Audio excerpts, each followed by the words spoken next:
दोस्तों, कोटा शहर शिक्षा नगरी के रूप में जाना जाता है। यह शहर राजस्थान का प्रमुख औद्योगिक शहर है। यह खूबसूरत शहर चंबल नदी के तट पर बसा हुआ है। आज हम इस वीडियो में कोटा शहर के इतिहास के बारे में जानेंगे। दोस्तों, कोटा शहर का इतिहास राजा कोटिया भील, उम्मेद सिंह, समर सिंह और जेत सिंह आदि से जुड़ा हुआ है। दोस्तों, इतिहास के पन्ने पलटना शुरू करते हैं और आज से जाते हैं 800 वर्ष पूर्व। उस दौरान कोटा से लेकर मानलिया और आगे मनोर थाना तक भील राजाओं का शासन था। भील अपने आप में एक महाशक्ति के रूप में विद्यमान थे। समय 1241, स्थान बूंदी। उस दौरान बूंदी का शासन मीणाओं के पास था। तत्कालीन समय में जेता मीणा बूंदी के राजा थे। वहीं कोटा का शासन भील शासकों के पास था। यह दोनों ठिकाने भील और मीणाओं की वीरता से जाने जाते थे। सन 1247 में हाड़ाओं के राजा देवी सिंह ने बूंदी पर आक्रमण किया और बूंदी पर अधिकार कर लिया। मीणाओं के हाथों से अब बूंदी निकल गई। कुछ मीणा कोटा में आकर बस गए। इधर कोटा में लंबे समय से भीलों का राजपाट स्थापित था। भीलों ने चंबल नदी किनारे अकेलगढ़ किले की नींव रखी। यह एक विशाल किला था जो कि करीब 4 किलोमीटर से भी ज्यादा क्षेत्र में फैला हुआ था। भील राजा का नाम रघुवा था। बहादुर और शक्तिशाली भील सरदारों को कोटिया की उपाधि से नवाजा जाता था और रघुवा भील की बहादुरी और शक्ति को देखते हुए उन्हें कोटिया की उपाधि से नवाजा गया।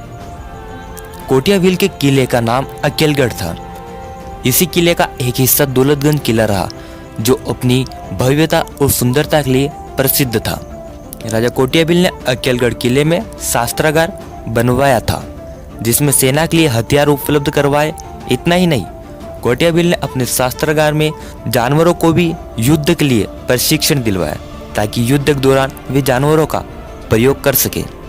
इस तरह से राजा कोटिया भील ने एक प्रकार से राज्य की सुरक्षा का इंतजाम कर रखा था। चंबल के एक किनारे राजा कोटिया भील ने अपने नगर के राजा थे, तो चंबल के दूसरी तरफ बूंदी का विस्तार था जहां हाड़ा राजा समर सिंह का शासन था। राजा कोटिया भील और उम्मेद सिंह के संबंध अच्छे थे। दोनों में अच्छी दोस्ती थी।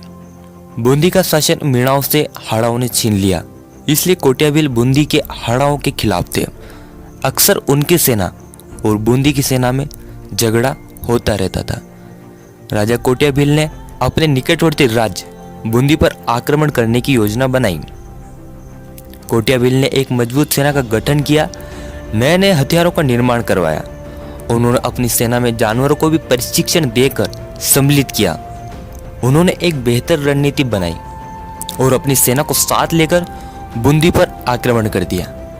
बूंदी और कोटा की सेनाओं में भयानक युद्ध हुआ। उनमें से कोई भी पीछे नहीं हटना चाहता था।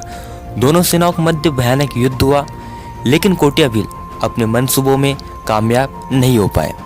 लेकिन उन्होंने बूंदी के हाड़ाओं को बेहद नुकसान पहुंचाया। बूंदी कोटिया भील के हमले से कांप उठी। राजा कोटिया भील ने बूंदी के राजा समर सिंह के नाक में दम कर दिया। अब राजा समर सिंह ने एक योजना बनाई। युद्ध के मैदान में कोटिया भील ने बूंदी के कई सैनिकों को मौत की घाट उतार दिया था, जिससे बूंदी की सेना कम पड़ गई थी। तब राजा समर सिंह ने केतुन के राजा की पुत्री से अपने बेटे जेत सिंह की शादी करवाई ताकि दोनों मिलकर राजा कोटिया भील को हरा सकें। लेकिन उन्होंने कोटिया भील से युद्ध जीतने के लिए युद्ध का मैदान का चुनाव नहीं किया, बल्कि एक षड्यंत्र रचा। राजा समर सिंह ने केतुन के राजा के साथ मिलकर एक योजना बनाई। उन्होंने अपने राज्य में राजा कोटिया भील और उनके सैनिकों को दावत पर बुलाया। भील राजा को लगा कि बूंदी के राजा उनकी तरफ मित्रता का हाथ बढ़ाना चाहते हैं। भील राजा और उनकी सेना बड़े ही हर्षोल्लास के साथ समर सिंह के यहाँ दावत के लिए पहुंचे। वहां समर सिंह, जेत सिंह और केतुन के राजा ने भील राजा और उनकी सेना का स्वागत किया। समर सिंह के साथ सालार गाजी भी था। बाड़े में भीलों को खूब शराब पिलाई गई। भील नशे में धुत हो गए। बहुत समय तक वे मदिरापान करते रहे। उन्हें नहीं पता था कि वे समर सिंह के षड्यंत्र का शिकार हो रहे हैं। दरअसल जिस जगह भील मदिरापान कर रहे थे उस जगह के नीचे बारूद लगाया गया था। समर सिंह ने बारूद में आग लगा दी, जिससे भयानक विस्फोट हुआ और कई भील उस विस्फोट में मारे गए। राजा कोटियाबिल हक्के बक्के रह गए। उनके मुंह से निकला षड्यंत्र। उन्होंने बचे हुए सैनिकों को एकजुट किया। इधर हाड़ाओं ने भीलों पर आक्रमण कर दिया।